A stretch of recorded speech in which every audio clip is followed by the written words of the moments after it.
ঝুঁকি নিয়ে এই নির্বাচন করছি। এইবার ব্যালটে নৌকা নাই, ধানের শীষ নাই, ট্রাকই হচ্ছে নৌকা এবং ধানের শীষের প্রতিনিধি। আপনারা জানেন যে আমি একটা দলের প্রধান, এই দেশের মানুষের অধিকার আদায়ের জন্য ছাত্রদের এই যে আজকে আপনারা জানেন যে যেই কোটা সংস্কার আন্দোলন যার মধ্যে দিয়ে আমার পরিচয়, এই আন্দোলন আমি কেন করেছিলাম?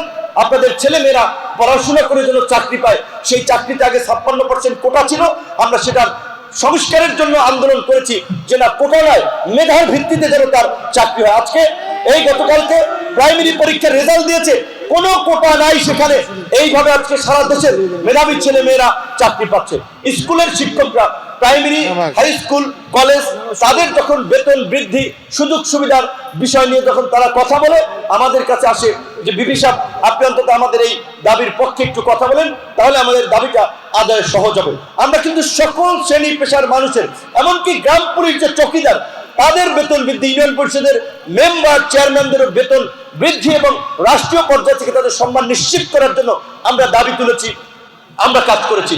তাই আজকে আপনারা জানেন যে আলহামদুলিল্লাহ আপনাদের এলাকার ছেলে, এই চরাঞ্চলের সন্তান, এইখান থেকে বড় হয়েছি।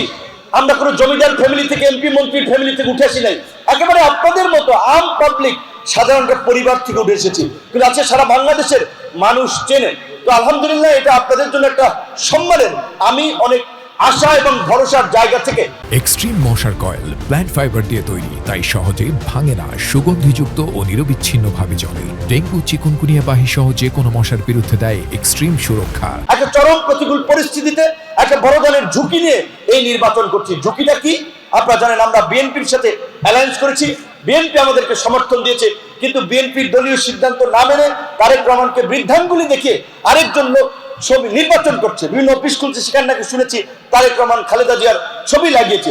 এইটা বিএনপির নেতৃবৃন্দ তারা এটা ভেবে দেখবে যে তারা কিভাবে সেটা প্রতিরোধ করবে, কারণ দল থেকে বহিষ্কৃত পদ নাই, নাই, সে তো দলের পরিচয় ব্যবহার করতে পারে না। বিএনপি তো অফিসিয়ালি গণ অধিকার পরিষদকে আমাদেরকে আসলে সমর্থন দিয়েছে। বাংলাদেশের এই অঞ্চলে বিশেষ করে বিগত নির্বাচনগুলোতে নৌকা ধানের শীষের নির্বাচন হতো, এইবার ব্যালটে নৌকা নাই, ধানের শীষ নাই, ট্রাকই হচ্ছে নৌকা এবং ধানের শীষের প্রতিনিধি। অনুরোধ থাকবে যে এলাকার সন্তান হিসেবে যেই স্বপ্ন বাস্তবায়ন করার জন্য, এলাকার উন্নয়ন করার জন্য আজকে সারা বাংলাদেশে নির্বাচন করার সুযোগ থাকলেও আমরা এই জনপদে ছুটে এসেছি। আপনারা আমাদের পাশে থাকবেন এবং আপনারা যদি পাশে থাকেন ইনশাল্লাহ আমি এইটুকু বলতে পারি, এই মাগরিবের সময় আমরা একটু পরেই নামাজে এখন চলে যাব, যে আল্লাহকে হাজির রেখে যে আমাদের আত্মবিশ্বাস আছে, আল্লাহ আমাদের কোনো কাজে নাখোশে নেই। আল্লাহ রহমত ছিল 28 বছর পরে 2019 সালে ডাকসু নির্বাচনে আমাদের পিছনে মিছিল করার 50টা ছেলে মেয়ে পাই নাই, কিন্তু 11,000 ভোট পেয়েছিলাম। ইনশাল্লাহ এই গলাচিপা 10 মিনেও ওই দীর্ঘ 28 বছর পরে অনুষ্ঠিত হওয়া ডাকসু নির্বাচনের মতোই 12 তারিখ চাঁদ মার্কার আরেকটি বিজয় এবং ইতিহাস সৃষ্টি হবে। আপনাদের সন্তান হিসেবে আপনাদেরকে নিয়ে সেই ইতিহাস সৃষ্টি করে বাংলাদেশের মানুষকে আমরা দেখাতে চাই। আশা করি আপনারা আপনাদের সন্তান, আপনাদের ভাই, আপনাদের বন্ধু সমবয়সী তরুণ হিসেবেও, ইয়ং হিসেবেও আমাকে সমর্থন করবেন।